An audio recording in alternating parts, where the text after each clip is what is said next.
मैं अनवर हुसैन शेख, मैं पूर्व सदस्य हूँ गुजरात राज्य वक्फ ट्रिब्यूनल का। और अभी इससे पहले भी मैंने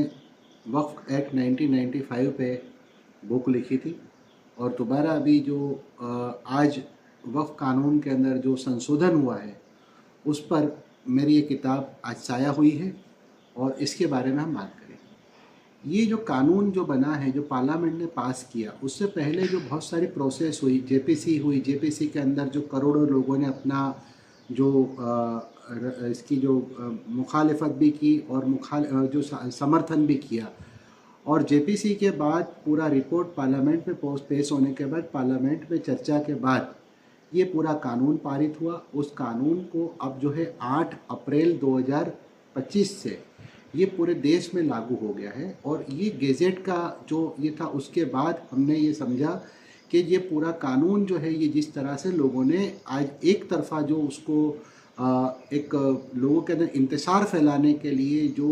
एक कोशिशें की है, उसको नाकाम करने के लिए और उसको अच्छी बात को समझाने के लिए हमने गुजराती और इंग्लिश एडिशन में ये बुक का ये पब्लिकेशन किया है। और उसके साथ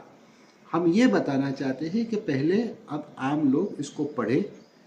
इसकी बात को समझे, कानून क्या कह रहा है, कानून के क्या पहलू है, कानून के कौन से पहलू आपको परेशान कर रहे हैं, उसको पहले एक गौर करें, उसका स्टडी करें। और यही कारण से हमने जो आम लोगों की भाषा में, गुजराती भाषा में, और इंग्लिश तो है ही, साथ में गुजराती का हमने अनुवाद भी किया है, और ताकि लोगों तक, आम लोगों तक अच्छे से पहुंच पाए। ये है कि यूनिफाइड वक्फ मैनेजमेंट जो पार्लियामेंट में जो कानून बना है, उसी को हमने ये एक बैर एक्ट के तौर पे हमने किया है, जिसमें कमेंट्री भी है, जिसमें पुराने जजमेंट्स जो थे आज तक के, जो सुप्रीम कोर्ट से लेकर विविध हाई कोर्टों के जो जजमेंट है, उसको भी हमने इसमें समावेश किया है, ताकि किसी लोगों को एक अगर रेडी रेकनर के तौर पे अगर किसी को ये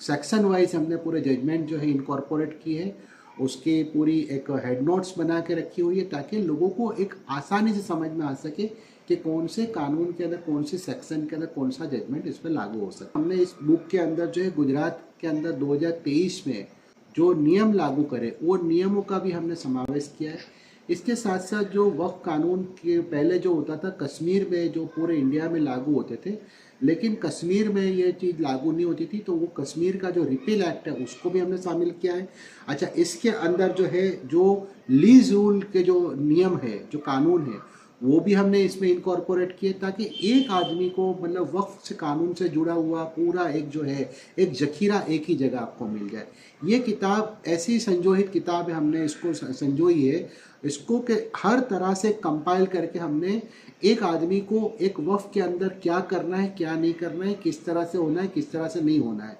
वक़्फ़ के मुतवल्ली हो या वक्फ के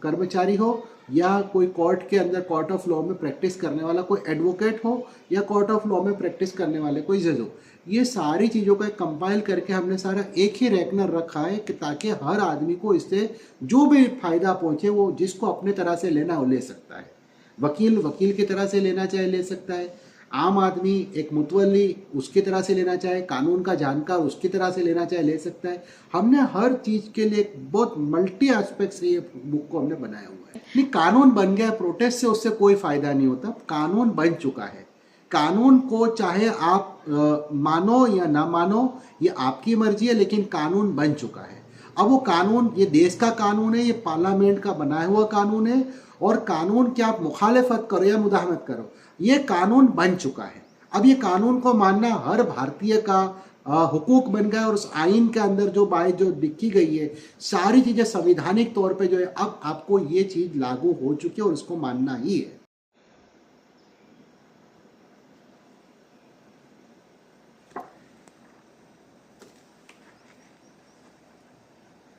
अब जो